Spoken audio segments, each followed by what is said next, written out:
നമസ്കാരം. ഇന്ന് hello doctor ശബരിമലയിൽ നിന്നാണ് ഇന്ന് നടത്തുന്നത്. നമ്മളിപ്പോൾ ഉള്ളത് ശബരിമല സന്നിധാനം ഗവൺമെൻറ് ഹോസ്പിറ്റലിൻ്റെ സമീപത്ത് വലിയ നടപ്പന്തലിൻ്റെ അടുത്തായിട്ടാണ് ഉള്ളത്. ഇപ്പോൾ നമ്മോടൊപ്പം എം ശംഭു ചേരുന്നതാണ്. ഡോക്ടറെ നമസ്കാരം. നമസ്കാരം. ശബരിമലയെ സംബന്ധിച്ചോളം തീർത്ഥാടനത്തെ സംബന്ധിച്ചോളം പൊതുവായ ഒരു സംശയമുണ്ട്. എന്തൊക്കെ തയ്യാറെടുപ്പുകളാണ് ആരോഗ്യപരമായിട്ട് എടുക്കേണ്ടത് ശബരിമലയിലേക്ക് എത്തുന്നതിന് മുമ്പ്? ശബരിമല എല്ലാവർക്കും അറിയാം, നമ്മൾ വ്രതങ്ങൾ നോറ്റ് കയറി വരുന്ന ഒരു സമയമാണ്. അതുകൊണ്ട് തന്നെ ഈ മല കയറുമ്പോൾ ആരോഗ്യപരമായ കാര്യങ്ങളിൽ കുറച്ചേറെ ശ്രദ്ധ ചെലുത്തേണ്ടതുണ്ട്. ഒന്ന്, മല കയറാനുള്ള ആരോഗ്യം നമുക്കുണ്ട് എന്ന് ഉറപ്പുവരുത്തുക എന്നുള്ളതായിരിക്കണം ഇതിനകത്ത് ആദ്യത്തെ കാര്യം. പലവിധ അസുഖങ്ങളിൽ നമ്മൾ ബുദ്ധിമുട്ടുന്നവർക്ക് മുൻകൂട്ടി തന്നെ ചെറിയ കയറ്റങ്ങൾ കയറിയോ നടന്നോ നമ്മൾക്ക് നടക്കുമ്പോഴോ കയറ്റം കയറുമ്പോഴോ ബുദ്ധിമുട്ടുകൾ അനുഭവപ്പെടുന്നില്ല എന്ന് ഉറപ്പുവരുത്തേണ്ടത് ഉണ്ട്. പ്രത്യേകമായി എന്തെങ്കിലും അസുഖമുള്ളവർ അക്കാര്യങ്ങളിൽ പ്രത്യേകം ശ്രദ്ധിക്കേണ്ടതും ഉണ്ട്. നമ്മുടെ ഈ വ്രതം ഇതിനു വേണ്ടി തന്നെ ശരീരത്തെയും മനസ്സിനെയും പാകപ്പെടുത്താൻ വേണ്ടി കൂടി നമ്മൾ ഉപയോഗിക്കേണ്ടതാണ്. തയ്യാറെടുപ്പുകളില്ലാതെ, അതായത് നമ്മളത്തെ ഇന്നത്തെ ജീവിത സാഹചര്യങ്ങളിൽ ഒരുപാട് പേരും ഒരു സെഡൻറ്ററി ലൈഫ്, അതായത് ഇരുന്നു കൊണ്ടുള്ള ജോലി ചെയ്യുന്നവരായിരിക്കാം. അപ്പോൾ പെട്ടെന്നൊരു ദിവസം മല കയറുമ്പോൾ ഉണ്ടാകുന്ന ബുദ്ധിമുട്ടുകൾ ഒത്തിരിയാണ്. ആ പെട്ടെന്നുള്ള ബുദ്ധിമുട്ടുകൾ ഒഴിവാക്കാൻ മുൻകൂട്ടി തന്നെ നമ്മൾ മല കയറുന്നതിന് മുന്നേ ചെറിയ തയ്യാറെടുപ്പുകൾ നമ്മൾ നടത്തേണ്ടതുണ്ട്. നമ്മുടെ ആരോഗ്യത്തെപ്പറ്റിയും നമ്മൾ മനസ്സിലാക്കേണ്ടതുണ്ട്. അതുപോലെ തന്നെ നമുക്ക് എന്തെങ്കിലും കാര്യമായ അസുഖമുള്ളപ്പോൾ, അതിപ്പോൾ ഒരു നല്ലൊരു പനി ആയിക്കോട്ടെ, ചുമയായിക്കോട്ടെ, കാര്യമായി അസുഖം പെട്ടെന്ന് വന്ന ഒരു അസുഖമുള്ള സമയത്ത് മല കയറാതെ അത് മാറിയതിന് ശേഷം മല കയറുന്നതായിരിക്കും കൂടുതൽ അഭികാമ്യം. നമുക്ക് തയ്യാറെടുപ്പ് എന്ന് പറയുമ്പോൾ കുറച്ച് ദൂരം നടക്കുക അങ്ങനെയുള്ളതാണോ? അത് തന്നെ. മല കയറുന്നതിനുള്ള തയ്യാറെടുപ്പ് എന്ന് ഉദ്ദേശിക്കുന്നത് അത് തന്നെയാണ്.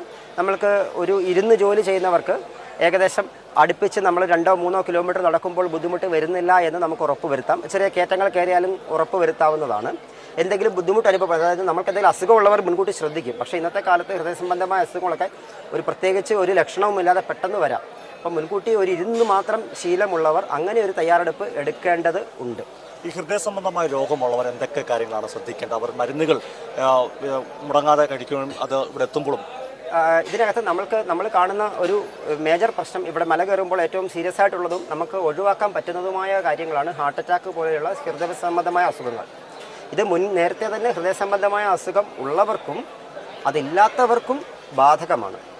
നേരത്തെ അസുഖമുള്ളവരാണെങ്കിൽ മരുന്നുകൾ മുടങ്ങാതെ അവരെല്ലാം തന്നെ കഴിച്ചിരിക്കണം എന്നുള്ളതാണ്. അത് ഈ അടുത്തായി നമ്മൾ കാണുന്നത്, ഇവർ വ്രതം നോക്കുന്നതിൻ്റെ ഭാഗമായി വ്രതം തുടങ്ങുമ്പോൾ തന്നെ മരുന്നുകളെല്ലാം നിർത്തുന്ന ഒരു പതിവ് കുറേയേറെ തീർത്ഥാടകരിലുണ്ട്. അങ്ങനെയുള്ളവർക്ക് കൂടുതൽ അപകടങ്ങളും സംഭവിക്കുന്നുണ്ട്. പക്ഷേ അപ്പോൾ അതിനകത്ത് ശ്രദ്ധിക്കേണ്ട കാര്യം, തുടർച്ചയായി കഴിക്കേണ്ടുന്ന ഹാർട്ടിൻ്റെതായാലും ഒരു പ്രമേഹത്തിൻ്റെതായാലും പ്രഷറിൻ്റെതാണെങ്കിലും സ്ഥിരമായി കഴിച്ചുകൊണ്ടിരുന്ന മരുന്നുകളൊന്നും ഒരു കാരണവശാലും മുടക്കരുത്. അത് കൃത്യമായി തന്നെ എല്ലാവരും കഴിച്ചിരിക്കണം. അതുപോലെ തന്നെ മല കയറുമ്പോഴും ഇവിടെ എത്തുമ്പോൾ കഴിക്കാനുള്ള മരുന്നുകളും കയ്യിൽ കരുതേണ്ടതും ആണ്. വളരെ പ്രധാനപ്പെട്ട പലർക്കും ഹൃദയാഘാതം ഇടയ്ക്ക് വെച്ച് അല്ലെങ്കിൽ ഒരു നെഞ്ചിന് വേദന ഉണ്ടായിക്കഴിഞ്ഞാൽ എവിടെയാണ് ബന്ധപ്പെടേണ്ടത്? ഇതിനകത്ത് മല കയറുമ്പോൾ ഈ പറഞ്ഞതുപോലെ ഹാർട്ടിന് അസുഖം ഉള്ളവരായിക്കോട്ടെ അല്ലാത്തവരായിക്കോട്ടെ, ഇതിനകത്ത് ശ്രദ്ധിക്കേണ്ടത് വളരെ പതുക്കെ മാത്രം മല കയറുക എന്നുള്ളതാണ്.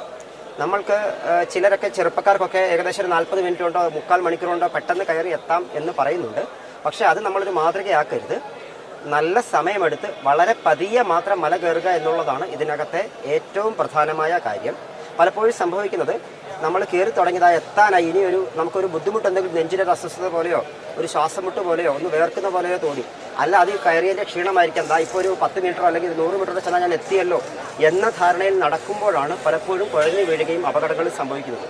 നമ്മൾക്ക് എന്തെങ്കിലും ചെറിയ രീതിയിൽ ബുദ്ധിമുട്ട് തോന്നിയാൽ തന്നെ ആ സ്ഥലത്ത് നമ്മൾ വിശ്രമിക്കേണ്ടതാണ്.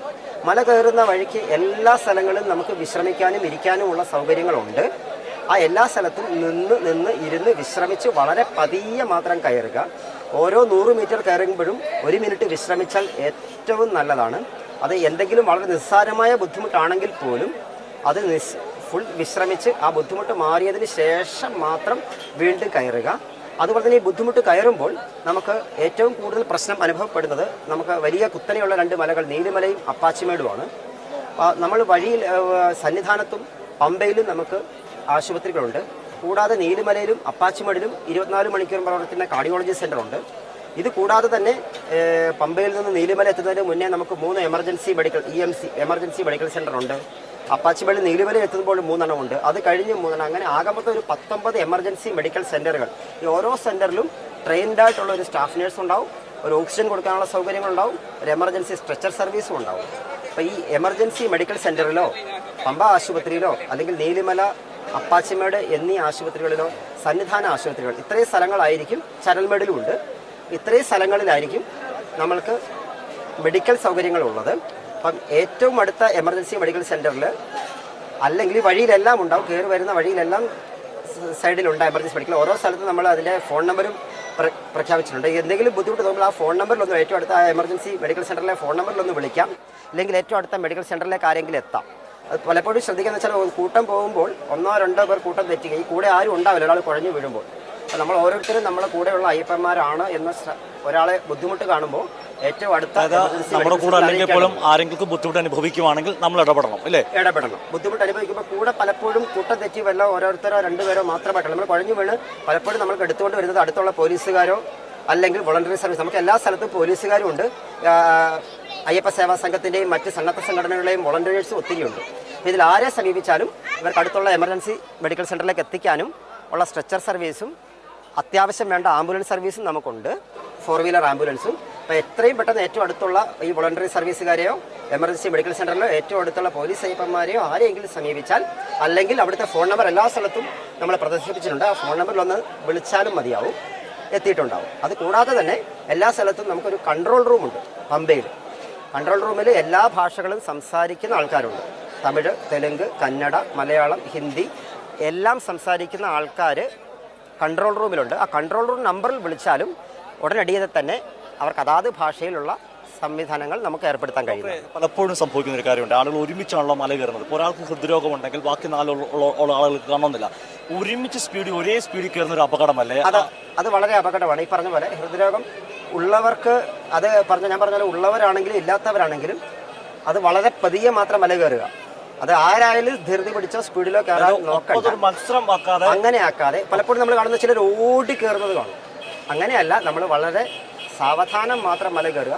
ഹൃദ്രോഗമുള്ളവർക്ക് വളരെ സ്ഥലം എടുത്ത്, ഞാൻ പറഞ്ഞ ഏകദേശം ഒരു 4 or 5 മണിക്കൂർ എടുത്ത് മാത്രം കയറുക എന്നത് ഒരു മുൻകൂട്ടി തയ്യാറെടുത്ത് തന്നെ വരിക. അങ്ങനെ ആ 5 മണിക്കൂർ എടുത്തേ മല കയറൂ എന്നൊരു തയ്യാറെടുപ്പ് ഉണ്ടാവണം. ഇപ്പോൾ വെർച്ചക്യൂ ആണ്, അപ്പോൾ എല്ലാവർക്കും സമയം തന്നിട്ടുണ്ടാവും. പക്ഷെ അത് കണക്ക് കൂട്ടി ഒരു 4 മണിക്കൂർ എടുത്തോ 5 മണിക്കൂർ എടുത്തിട്ടോ മല കയറുന്നു എന്ന ഒരു ഘട്ടത്തിൽ മാത്രം മല കയറാൻ ശ്രമിക്കുക. കൂട്ടത്തിൽ ഇപ്പോൾ മറ്റുള്ളവരുടെ ഒപ്പം എത്താൻ വേണ്ടി സ്പീഡിൽ നടക്കുകയും പറഞ്ഞ പോലെ നടക്കുകയോ ഒക്കെ ചെയ്യുന്നത് വളരെയധികം അപകടങ്ങൾ ഉണ്ടാക്കും. അതുപോലെ തന്നെ എന്തെങ്കിലും വളരെ നിസ്സാരമായ ബുദ്ധിമുട്ടാണെങ്കിലും ശരി, അത് നിസ്സാരമായി അവഗണിക്കാതെ ഏറ്റവും അടുത്തുള്ള എമർജൻസി മെഡിക്കൽ സെൻ്ററിലോ ഈ ആശുപത്രിയിലോ കാണിക്കുക. അവിടെ അത്യാവശ്യം പലപ്പോഴും സംഭവിക്കുന്നത് നമുക്കൊരു 5 മിനിറ്റ് ഓക്സിജൻ എടുത്താൽ മാറുന്ന പ്രശ്നമായിരിക്കും. ഈ എല്ലാ സ്ഥലത്തും നമുക്കൊരു ഓക്സിജൻ പാർലറുകളും സംവിധാനമാണ്. അതാണ് പ്രഷർ ഏറ്റവും ശ്രദ്ധിക്കേണ്ടത്. ചെറിയ ബുദ്ധിമുട്ടുണ്ടാകുമ്പോൾ അവിടെ എല്ലാം തന്നെ നമുക്ക് ഓക്സിജൻ നോക്കാനുള്ള സൗകര്യങ്ങൾ എല്ലാം ഉണ്ട്. ഓക്സിജൻ എടുത്താൽ ജീവൻ നഷ്ടപ്പെടാത്ത സാഹചര്യത്തിലേക്ക് വരാം, അല്ലേ? അതായത് യഥാർത്ഥത്തിൽ കൃത്യസമയത്ത് ചികിത്സ നമ്മൾ തേടുകയാണെങ്കിൽ ആ ചികിത്സ തേടിയാൽ നൽകാനുള്ള എല്ലാ സംവിധാനമുണ്ട്. അതോടൊപ്പം അത് കൃത്യമായി ചെയ്യുവാണെങ്കിൽ വലിയൊരു അപകടത്തിൽ നിന്ന് രക്ഷപ്പെടുകയും ചെയ്യും. ഇന്നലെ തന്നെ നമ്മൾക്ക് വന്ന ഒരു അയ്യപ്പൻ നമ്മുടെ ആശുപത്രിയിലെ മുന്നിൽ വന്നപ്പോൾ അദ്ദേഹത്തിന് ഒരു ചെറിയ നെഞ്ചിന് അസ്വസ്ഥത തോന്നി. ഇവിടെ വരെ എത്തി, ഇനി ക്യൂവിൽ നിന്ന് ഇറങ്ങാൻ വയ്യ, അദ്ദേഹം ദർശനം കഴിഞ്ഞ് വരാമെന്ന് പറഞ്ഞു. ദർശനം നടത്തുന്ന സമയത്ത് കുഴഞ്ഞു വീഴുകയും ഹാർട്ട് അറ്റാക്ക് ആയിരുന്നു നമ്മൾ എടുത്തുകൊണ്ട് വരുന്നത്. അദ്ദേഹം പറഞ്ഞത് അദ്ദേഹത്തിന് ബോധമുണ്ട്, ആൾ രക്ഷപ്പെട്ടെങ്കിൽ പോലും അദ്ദേഹം പറഞ്ഞ വെച്ചാൽ അദ്ദേഹത്തിന് ഈ ക്യൂ ഇവിടെ തുടങ്ങിയപ്പോൾ തന്നെ അദ്ദേഹത്തിന് നെഞ്ചിന് അസ്വസ്ഥതയുണ്ട്. പക്ഷെ ഇത്രയും നേരം ക്യൂവിൽ നിന്നു, ഇനി മാറാൻ വയ്യ, ദർശനം കഴിഞ്ഞിട്ട് ആശുപത്രിയിൽ വരാം. പക്ഷെ അദ്ദേഹം ദർശനം നടത്തുന്ന സമയത്ത് തന്നെ കുഴഞ്ഞു വീഴുകയാണ് ഉണ്ടായത്. അതായത് നെഞ്ചുവേദന പോലെ എന്തെങ്കിലും അസ്വസ്ഥ ഉണ്ടാക്കി കഴിഞ്ഞാൽ ഒരു മടിയും തോന്നണ്ട, ആശുപത്രിയിൽ തന്നെ എമർജൻസി. അത് എവിടെയാണെന്ന് അറിയില്ല എന്നുണ്ടെങ്കിൽ ഏറ്റവും അടുത്ത പോലീസ് അയ്യപ്പനെയോ അവിടുത്തെ വോളണ്ടിയർ സർവീസിനോ അല്ലെങ്കിൽ ആ കൺട്രോൾ റൂമിലോ ഒന്ന് വിളിക്കുക. അവരെ ഏറ്റവും അടുത്ത സർവീസിലെത്തും. നമുക്ക് സ്ട്രെച്ചർ സർവീസും ആംബുലൻസ് സർവീസും അത്യാവശ്യം അവൈലബിൾ ആയിരിക്കും. ഈ ജീവിതശൈലി രോഗങ്ങൾ നമ്മുടെ നാട്ടിൽ പ്രധാനപ്പെട്ട ഒരു കാര്യമാണ്. ആ ജീവിതശൈലി രോഗങ്ങൾ പ്രമേഹം ഉള്ളവർ എങ്ങനെ നോർമലാക്കി ഒരു കൺട്രോൾ ചെയ്തിട്ടെത്തുന്നതല്ലേ ഏറ്റവും കൂടുതൽ നല്ലത്? വളരെ ഇത് ഞാൻ നേരത്തെ പറഞ്ഞ പോലെ തന്നെ നമുക്ക് ജീവിതശൈലി പ്രഷറോ പ്രമേഹം ഇങ്ങനെയുള്ളത് ഇപ്പം നേരത്തെ അസുഖങ്ങളുള്ളവർ ഒന്ന് കൺട്രോൾ ചെയ്യുന്ന പറഞ്ഞാൽ ഷുഗർ ആയാലും പ്രഷർ ആയാലും ശരി, അത് മല കയറുന്നതിന് മുന്നേ നമ്മുടെ കൺട്രോൾ എല്ലാം നോർമൽ ലെവലിൽ എത്തിയിട്ട് മാത്രം മല കയറുക. ആ സമയത്ത് എടുക്കാനുള്ള മരുന്നും കയ്യിൽ കരുതേണ്ടതുണ്ട്. ഇൻസുലിൻ എടുക്കുന്നവരാണെങ്കിൽ ഒന്നെങ്കിൽ ഇൻസുലിൻ അവർക്ക് കയ്യിൽ കരുതാൻ മാർഗമുണ്ടെങ്കിൽ അങ്ങനെ ചെയ്യാം. ഇല്ലെങ്കിൽ ഈ പറഞ്ഞ സെൻറ്ററുകളിലൊക്കെ നമുക്ക് ഇൻസുലിൻ എടുക്കാനുള്ള സൗകര്യങ്ങളുണ്ട്. കറക്റ്റ് അവരെടുക്കേണ്ട സമയത്ത് ആശുപത്രിയിൽ വന്നാൽ നമുക്ക് എടുത്തു കൊടുക്കുകയും ചെയ്യാം. ഇത് ആ രീതിയിൽ അവർ ആ ഇൻസുലിൻ മുടക്കാൻ പാടില്ല, മരുന്നുകൾ മുടക്കാൻ പാടില്ല. അഥവാ എന്തെങ്കിലും മരുന്ന് കയ്യിൽ കരുതിയിട്ടില്ലെങ്കിൽ കൂടി ഈ ആശുപത്രിയിൽ നമ്മൾ ലഭ്യമായ മരുന്നുകളെല്ലാം തന്നെ ഉണ്ടാവും. ഒരുവിധം എല്ലാ അവശ്യ മരുന്നുകളും നമുക്ക് സപ്ലൈ ഉണ്ട്. അവിടെ വന്ന് ആശുപത്രിയിൽ നിന്ന് മരുന്ന് വാങ്ങിക്കാവുന്നതുമാണ്. അതുപോലെ തന്നെ ഈ ജീവിതശൈലി രോഗങ്ങളുള്ളവർ അവരുടെ ചികിത്സാ രേഖകൾ കയ്യിൽ, ചെറിയ ചികിത്സാ രേഖകൾ കയ്യിൽ കരുതുന്നതും നല്ലതാണ്. കാരണം പലപ്പോഴും സംഭവിക്കുന്നത് ഒരു ബോധക്ഷയമായിരിക്കാം. അയ്യോ, നമുക്ക് സംസാരിക്കാൻ അവസരം കിട്ടണമെന്നില്ല. അവരുടെ കയ്യിൽ എന്തെങ്കിലും ഒരു ചെറിയ ചികിത്സാ രേഖയുണ്ടെങ്കിൽ വളരെയധികം പ്രയോജനപ്രദമായിരിക്കും. അവരുടെ കയ്യിൽ കഴിക്കുന്ന മരുന്നുകളുടെ കുറിപ്പടിയോ അവരുടെ അസുഖത്തെ പറ്റിയുള്ള ഒരു ചെറിയ കുറിപ്പടിയോ കയ്യിൽ കരുതേണ്ടതുമുണ്ട് എല്ലാവരും തന്നെ. അതുപോലെ തന്നെയാണ് കുട്ടികളുടെ കാര്യം. പ്രധാനമായും ശബരിമല കുട്ടികളുമായി എത്തുന്നവർ എന്തൊക്കെ കാര്യങ്ങൾ ശ്രദ്ധിക്കണം? മുതിർന്നവർക്ക് ഒരു പക്ഷേ അവരുടെ വേഗത്തിൽ കുട്ടികളെ കയറ്റാൻ ശ്രമിക്കുമായിരിക്കാം. അല്ലെങ്കിൽ അങ്ങനെ കുട്ടികളുമായി എത്തുന്നവർ എന്തൊക്കെ കാര്യങ്ങളാണ് ശ്രദ്ധിക്കേണ്ടത്? കുട്ടികളുടെ കാര്യത്തിൽ സത്യം പറഞ്ഞാൽ ആരോഗ്യ കാര്യങ്ങളിൽ മുതിർന്നവരെക്കാൾ നമ്മൾ നിലവിൽ കണ്ടുകൊണ്ടിരിക്കുന്ന ആരോഗ്യ പ്രശ്നങ്ങൾ വളരെ കുറവ് തന്നെയാണ്. മുതിർന്നവർക്കോ പ്രായമായവർക്കോ വരുന്ന അത്രയും ബുദ്ധിമുട്ടുകൾ കുട്ടികൾക്ക് നമ്മൾ നിലവിൽ കണ്ടുവരുന്നില്ല. അവർക്ക് നിലവിലുള്ള പ്രശ്നങ്ങൾ, ഒന്ന് ഏറ്റവും ആദ്യം പറയുന്നത് കൂട്ടം തെറ്റുക എന്നുള്ളതാണ്. ഇതിനകത്ത് ആരോഗ്യ പ്രശ്നത്തേക്കാൾ കൂടുതൽ നമുക്ക് സംഭവിക്കുന്ന ഒരു കൂട്ടം തെറ്റി അവർ പേടിച്ച് വീണ് ബോധം കെട്ട് ഒരവസ്ഥ ഒത്തിരി കാണുന്നുണ്ട്. അപ്പോൾ അത് കുട്ടികളിപ്പോൾ പോലീസുകാരെല്ലാവർക്കും തന്നെ ബാഡ്ജ് കൈ കരുതുന്നുണ്ട്. അപ്പോൾ കൂട്ടം തെറ്റാതെ ഇരിക്കാൻ മാക്സിമം ശ്രമിക്കുക. 2, പനി വരുമ്പോൾ നമുക്ക് ചെറിയൊരു പനി വരുന്ന പോലെയല്ല, നമുക്ക് കുട്ടികൾക്ക് അത് പ്രത്യേകിച്ച് 5 വയസ്സിൽ താഴെയുള്ള കുട്ടികൾക്ക് ഫെബ്രൈൽ സീഷർ എന്ന് പറയും, പനി മൂലം വരുന്ന അപസ്മാരമുണ്ട്. ചെറിയ ചൂടാണെങ്കിൽ പോലും മുതിർന്നവർക്ക് വരുന്ന പോലെയല്ല, ഈ പനി കൊണ്ട് മാത്രം ഇവർക്ക് അപസ്മാരങ്ങൾ വരുന്നത്. എന്നാൽ നമുക്ക് ദിവസവും 1-2 കുട്ടികളെങ്കിലും ആ രീതിയിൽ വരുന്നുണ്ട് പലപ്പോഴും. അത് പനി കാരണം ഉണ്ടാകുന്നതാണ്. അപ്പോൾ ചെറിയ പനിയാണെങ്കിൽ പോലും കുട്ടികളെ നിർബന്ധമായും ആശുപത്രിയിൽ കാണിക്കണം. അവർക്കത് മരുന്ന് കൊടുക്കണം. കാരണം അവർ ഉറക്കവും നിന്ന് ആ ക്ഷീണവും ഉണ്ടാവും, ഉറക്കവും ഇല്ലായിരിക്കും. ഇതിൻ്റെ കൂട്ടത്തിൽ പനിയും കൂടെ വരുമ്പോൾ ഈ ഫെബ്രൈൽ സീസർ അതായത് പനി മുകളിൽ ഉണ്ടാകുന്ന അപസ്മാരം വരാനുള്ള സാധ്യത. ഇത് നേരത്തെ അപസ്മാരം ഉണ്ടായ കുട്ടികളെ പറ്റി അല്ല ഞാനീ പറയുന്നത്. ആദ്യമായി അത് ഏത് കുഞ്ഞിനും വരാം. ഒരു പനി വരുമ്പോൾ വരാവുന്ന ഒരു സംഗതിയാണ്. അപ്പോൾ ചെറിയ പനിയാണെങ്കിൽ പോലും കുട്ടികളെ നിർബന്ധമായും ചെറിയ പനിയാണെങ്കിൽ പോലും കാണിക്കണം എന്നുള്ളത് ആദ്യത്തെ കാര്യം. 2, സംഭവിക്കുന്ന നിർജ്ജലീകരണമാണ്. നമുക്ക് മുതിർന്നവരെ പോലെയല്ല, ചെറിയ തോതിൽ നിർജ്ജലീകരണം കുട്ടികളെ വല്ലാതെ തളർത്തും. വെള്ളം കുടിക്കുക എന്നുള്ളത് മുതിർന്നവർക്കും ബാധകമാണ്. മല കയറുമ്പോൾ നമ്മൾ വല്ലാതെ വേർക്കും. ആവശ്യത്തിന് ജലാംശം നമ്മുടെ ശരീരത്തിലില്ലെങ്കിൽ കുഴഞ്ഞു വീഴുക എന്നുള്ളത് ധാരാളമായി സംഭവിക്കുന്നതാണ്. അപ്പം മല കയറുന്ന വഴിക്ക് വെള്ളം ധാരാളമായി കുടിക്കുക എന്നുള്ളത് വളരെ പ്രധാനമായ ഒരു കാര്യമാണ്. അത് സാധാരണ വെള്ളത്തിനേക്കാൾ ഉപരി ORS വെള്ളം കിട്ടിയാൽ നല്ലത്. ഇല്ലെങ്കിൽ ഉപ്പും പഞ്ചസാരയും, നാരങ്ങ ഉപ്പും പഞ്ചസാരയും ചേർന്ന ലായിനി, ഉപ്പിട്ട കഞ്ഞിവെള്ളം കിട്ടാൻ പ്രയാസമായിരിക്കും. ഉപ്പും പഞ്ചസാരയും ചേർന്ന ലായിനിയോ ORS ലായിനിയോ കൈ കരുതിയാൽ വളരെ നല്ലത്. അത് വഴിനീളെ നമ്മൾ വരുമ്പോൾ നമ്മൾ നിർജ്ജലീകരണം സംഭവിക്കാതിരിക്കാൻ ധാരാളമായി വെള്ളം കുടിക്കാൻ വളരെയധികം ശ്രദ്ധിക്കണം. അതുപോലെ തന്നെ ചെറിയ തോതിൽ വയറിളക്കം പിടിച്ചാലും കുട്ടികളെ ആയിരിക്കും കൂടുതൽ ബാധിക്കുക. അവർക്ക് ചെറിയ തോതിലാണെങ്കിൽ പോലും പ്രശ്നങ്ങൾ വരാം. അതുകൊണ്ട് ആ വയറിളക്കം ചെറിയ തോതിലാണെങ്കിൽ പോലും കുട്ടികളെ കാണിക്കേണ്ടതുണ്ട്. അവരുടെ ജലാംശം ഉറപ്പുവരുത്തുക. ഈ വെള്ളം കുടിക്കുമ്പോൾ മറ്റൊരു കാര്യം ശ്രദ്ധിക്കേണ്ടത് അതിൻ്റെ സേഫ്റ്റിയാണ്. കഴിയുന്നതും തിളപ്പിച്ചാർച്ച വെള്ളം മാത്രം കുടിക്കുക. നമുക്ക് വരുന്ന വഴിയിലെല്ലാം തന്നെ നമ്മൾ പമ്പാതീർത്ഥം എന്ന പേരിൽ കുടിവെള്ളം, RO ഫിൽറ്റേർഡ് സേഫായിട്ടുള്ള കുടിവെള്ളം എല്ലാ സ്ഥലത്തും അവൈലബിൾ ആണ്. അപ്പോൾ ഈ തിളപ്പിച്ചാർച്ച വെള്ളമോ ഈ സുരക്ഷിതമായ വെള്ളമോ മാത്രം ഉപയോഗിക്കുക എന്നുള്ളതാണ് ശ്രദ്ധിക്കുക. അതുപോലെ ചൂടുവെള്ളം കുടിക്കുമ്പോൾ അതിൻ്റെ കൂടെ പച്ചവെള്ളം കലർത്തി കുടിക്കുക. ചൂടുവെള്ളം പലപ്പോഴും നമുക്ക് കിട്ടുന്നത് നല്ല തിളപ്പിച്ച വെള്ളം കിട്ടുന്നുണ്ട്. അത് ഒറ്റയടിക്ക് കുടിക്കാൻ പ്രയാസമായിരിക്കും. പലപ്പോഴും അത് അടുത്തുള്ള പച്ചവെള്ളത്തിൽ മിക്സാക്കി കുടിക്കുന്നത് ഇപ്പോൾ ഒത്തിരി കാണുന്നുണ്ട്. അത് തീർച്ചയായും ആ വെള്ളം ആറിയതിന് ശേഷം മാത്രം കുടിക്കുക. അല്ലെങ്കിൽ നമുക്ക് ഈ പറഞ്ഞ RO ഫിൽറ്റേർഡ് വെള്ളം വാട്ടർ അതോറിറ്റി തന്നെ മുൻകൈ എടുത്ത് നമുക്ക് വഴി എല്ലാ സ്ഥലത്തും അവൈലബിൾ ആണ്. ആ വെള്ളം മാത്രം ഉപയോഗിക്കുക. അതുപോലെ ഹോട്ടലുകളിൽ കയറിയാലും ഇതുപോലെ തിളപ്പിച്ചാറിയ വെള്ളം മാത്രം ഉപയോഗിക്കാൻ പ്രത്യേകം ശ്രദ്ധിക്കേണ്ടതുണ്ട്. ഡോക്ടർ, വളരെ പ്രധാനപ്പെട്ട ഒരു കാര്യമാണ് പാമ്പ് കടിയേക്കുക. അതിനുള്ള ചികിത്സാ കാര്യങ്ങളും സംവിധാനങ്ങളും ഇവിടെയാണ്. എങ്ങനെയാണ്? നമുക്ക് അടിയന്തിരമായി നമുക്ക് ഈ ഹാർട്ട് സംബന്ധമായി മാത്രമല്ല, അടിയന്തിരമായി നമുക്ക് ഇവിടെ വരാൻ സാധ്യതയുള്ള എല്ലാ ബുദ്ധിമുട്ടുകൾക്കുള്ള ചികിത്സാ സൗകര്യങ്ങളും നമ്മളിവിടെ ആശുപത്രിയിൽ ലഭ്യമാണ്. പാമ്പ് കടി ഏറ്റു കഴിഞ്ഞാൽ നമുക്ക് ശബരിമലയാണ്, കാടാണ്, നമുക്കറിയാം. പാമ്പ് കടി ധാരാളമായി വരുന്നുണ്ട്. അതിന് പ്രതിവിഷം നമുക്ക് അവൈലബിൾ ആണ്. പമ്പ ആശുപത്രിയിലുണ്ട്, നമ്മുടെ സന്നിധാന ആശുപത്രിയിലും പ്രതിവിഷം അവൈലബിൾ ആണ്. അപ്പോൾ അതിൻ്റെ പ്രതിവിഷം നൽകാനും അതിനുള്ള എമർജൻസി ഒരു അലർജി റിയാക്ഷൻസ് ഡീൽ ചെയ്യാനുള്ള സംവിധാനങ്ങളും അത്യാവശ്യം ഉപയോഗിക്കേണ്ട വെന്റിലേറ്റർ സൗകര്യങ്ങൾ ഉൾപ്പെടെ, വെന്റിലേറ്റർ വേണ്ടിയങ്ങൾ ഉൾപ്പെടെയുള്ളത് സന്നിധാനത്തും പമ്പയിലും ലഭ്യമാണ്. അപ്പോൾ അത് നമ്മൾ നിലവിൽ ചെയ്യുന്നത് അതിന് എമർജൻസി ആയിട്ടുള്ള വെന്റിലേറ്ററോ അല്ലെങ്കിൽ പ്രതിവിഷമോ മറ്റ് സൗകര്യങ്ങളോ നിലവിൽ ചെയ്തിട്ട് അവരെ നമ്മൾ കോന്നി മെഡിക്കൽ കോളേജിലോ പത്തനംതിട്ട ആശുപത്രിയിലോ കോട്ടയം മെഡിക്കൽ കോളേജിലോ മാറ്റുക എന്നുള്ളതാണ് നമ്മൾക്ക് ചെയ്യേണ്ടത്. ഡോക്ടർ, നമുക്ക് സന്നിധാന ആശുപത്രിയിലൂടെ കടക്കാവുന്നതാണ്. കാരണം സന്നിധാന ആശുപത്രിയിലെ സംവിധാനങ്ങളെ കുറിച്ചൊക്കെ അറിയേണ്ടതുണ്ട്. എന്തൊക്കെ കാര്യങ്ങൾ അവിടെ ഉണ്ട് എന്നുള്ളതോ പ്രധാനമായി നമുക്ക് ആ ദൃശ്യങ്ങളിൽ കൂടെ പ്രേക്ഷകർക്കൊന്ന് കാണിക്കുക. സന്നിധാന ആശുപത്രിയിലെ ദൃശ്യങ്ങൾ അതായത് ഇതാണ് ഇപ്പോൾ കാണുന്ന ആ ദൃശ്യമാണ് സന്നിധാനം ഗവൺമെൻറ് ഹോസ്പിറ്റൽ എന്ന് പറയുന്നത്. ഇപ്പോൾ ഡോക്ടർ സൂചിപ്പിച്ച പോലെ തന്നെ ഏത് അടിയന്തര ഘട്ടത്തിലും ആളുകളെ എത്തിക്കാൻ വേണ്ടിയുള്ള ആംബുലൻസ് സംവിധാനവും ഇവിടെ ഉണ്ട്. നമുക്ക് കാണാം ട്രാവൻകൂർ ദേവസ്വം ബോർഡിൻ്റെ ആംബുലൻസ് ആണ് ഇപ്പോൾ ഇവിടെ പാർക്ക് ചെയ്തിരിക്കുന്നത്. നമ്മൾ സന്നിധാനം ആശുപത്രിയിലേക്ക് കയറുകയാണ്. ഡോക്ടർ കാരണം ഡോക്ടറിൻ്റെ ഇപ്പം ഒരു കേന്ദ്രം എന്ന് പറയാം അല്ലേ? ഇവിടെ എത്ര ഡോക്ടർമാരുടെ സർവീസാണ് ഇപ്പോൾ നിലവിലുള്ളത്? നിലവിൽ നമുക്ക് എല്ലാ വിഭാഗം cardiology, pulmonology, paediatrics, physician, surgeon മുതലായി എല്ലാ വിഭാഗം ഡോക്ടർമാരുടെ സൗകര്യങ്ങളും 24 മണിക്കൂറും നമ്മൾ ഈ ആശുപത്രിയിൽ ലഭ്യമായിരിക്കും. 24 മണിക്കൂറും ഒരു OP സർവീസും നടക്കുന്നുണ്ട്. അതായത് ചെറിയ രോഗങ്ങൾക്കോ ചെറിയ ബുദ്ധിമുട്ടുകൾക്കോ, അത് തീർത്ഥാടകർക്കും ഇവിടെ ജോലി ചെയ്യുന്ന നിരവധി ജീവനക്കാർക്കും ഉൾപ്പെടെ നമ്മൾ 24 മണിക്കൂർ ഒരു OP സർവീസ് നടക്കുന്നുണ്ട്. അതുകൂടാതെ ഈ പറഞ്ഞ പോലെ ഒരു പാമ്പുകടി ആയിക്കോട്ടെ, ഒരു പന്നിയുടെ കുത്തലായിക്കോട്ടെ, ഒരു ഹൃദയ സംബന്ധമായ അസുഖമാകട്ടെ, ഒരു പക്ഷാഘാതമാകട്ടെ, ഒടിവ്, ആക്സിഡൻറ്റുകൾ, മറിഞ്ഞു വീഴുന്നുണ്ടാകുന്ന ചതവുകൾ, ഒടിവുകൾ, ഇങ്ങനെയുള്ള എല്ലാ ബുദ്ധിമുട്ടുകൾക്കും അടിയന്തര ചികിത്സകൾ മുഴുവൻ നമ്മൾക്ക് ഇവിടെ ലഭ്യമാണ്. നമുക്കുള്ളത് നമുക്ക് 24 ബെഡും അതിനകത്ത് 3 ICU ബെഡുമാണ് നമ്മുടെ സന്നിധാന ആശുപത്രിയിൽ നിലവിലുള്ളത്. അതുപോലെ തന്നെ പമ്പ ആശുപത്രിയിലും 5 ബെഡ് ICU. അതുപോലെ നമുക്ക് ബെഡൂടെ കാണാം. അത് ICUലേക്ക് വരാം. പമ്പ ആശുപത്രിയിൽ നമുക്ക് എമർജൻസി ബെഡുകൾ ഡോക്ടർ സൂചിപ്പിച്ച ICU. കാരണം എല്ലാ സംവിധാനങ്ങളും ഇവിടെയുണ്ട്. നമുക്ക് ഡോക്ടർ തന്നെ അതിനെപ്പറ്റി ഒന്ന് പറയും എന്തൊക്കെയാണ്. അത്യാവശ്യം ഒരു വെന്റിലേറ്റർ സൗകര്യങ്ങളോ, ഒരു ഹാർട്ടിന് നമുക്ക് ത്രോംബോലൈസിസ്, ഒരു ഹൃദയാഘാതം ഉണ്ടായാൽ ചെയ്യാൻ പറ്റുന്ന ത്രോംബോലൈസിസ് സൗകര്യങ്ങൾ, അവർക്ക് എമർജൻസി ആയിട്ട് വേണ്ട ഇൻറ്റ്യൂബേഷനോ കൃത്രിമ ശ്വാസം കൊടുക്കാനുള്ള സൗകര്യങ്ങൾ, ഒരു ഡീഫിബ്രിലേറ്റർ സൗകര്യം, എമർജൻസി ഒരു ICUയിൽ വേണ്ട എമർജൻസി ആയിട്ട് നമുക്ക് ചെയ്യേണ്ട എല്ലാ സംവിധാനങ്ങളും നമ്മൾ ഇവിടെ ഒരുക്കിയിട്ടുണ്ടാവും. ഇതാണ് ഡോക്ടർ വെന്റിലേറ്റർ സംവിധാനമാണോ? ആ, വെന്റിലേറ്റർ ഒക്കെ ഉണ്ടാവും. അതായത് ഈ കാണുന്നൊരു സംവിധാനമാണ് വെന്റിലേറ്റർ സംവിധാനം അല്ലേ?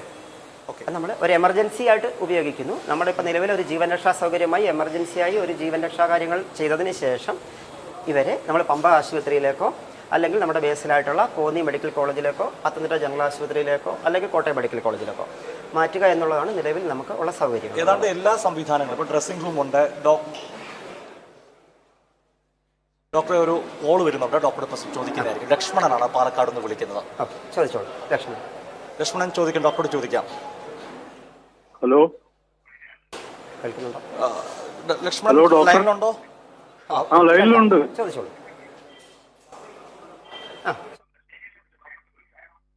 Hello doctor. ചോദിച്ചോളൂ.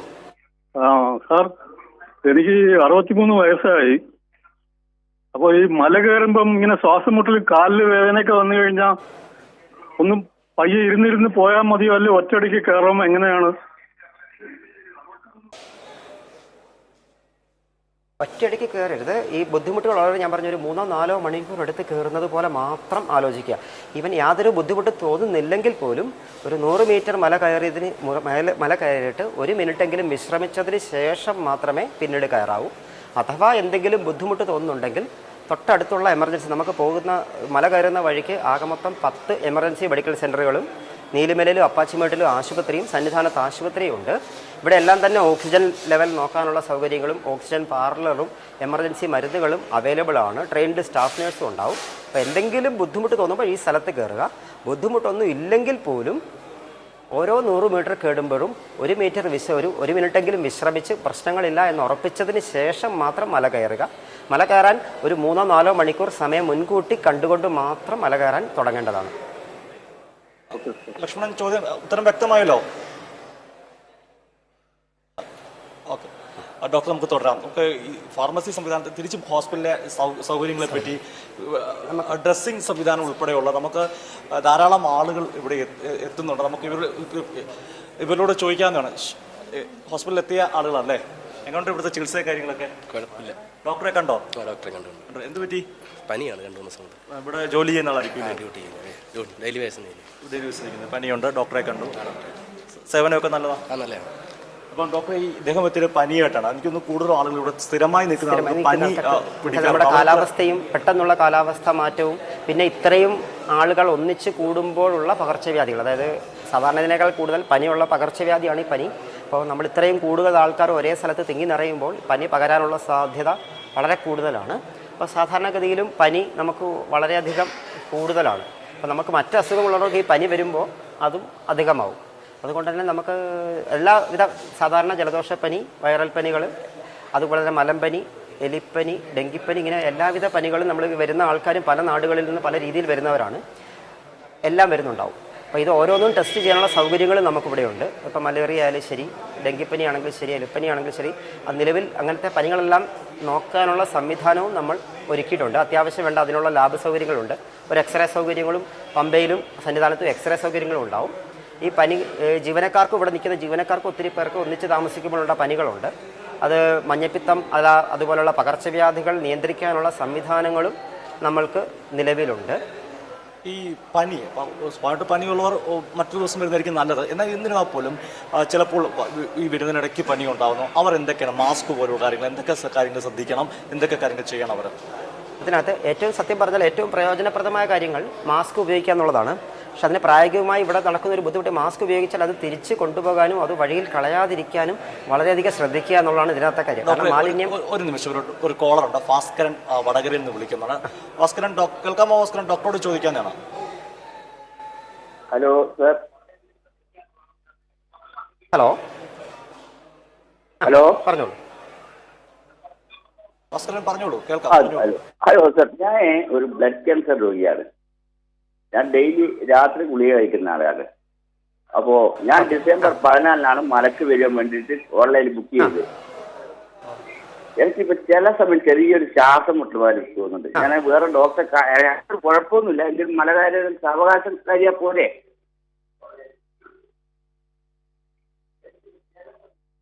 രണ്ട് കാര്യങ്ങളാണ് നിങ്ങൾക്ക് ഈ അസുഖം ഉള്ളപ്പോൾ. ഒന്ന്, മരുന്ന് മുടക്കരുതെന്നുള്ളതും മരുന്ന് കഴിക്കാനുള്ളത് കൊണ്ടുവരണം എന്നുള്ളതും പ്രധാനം.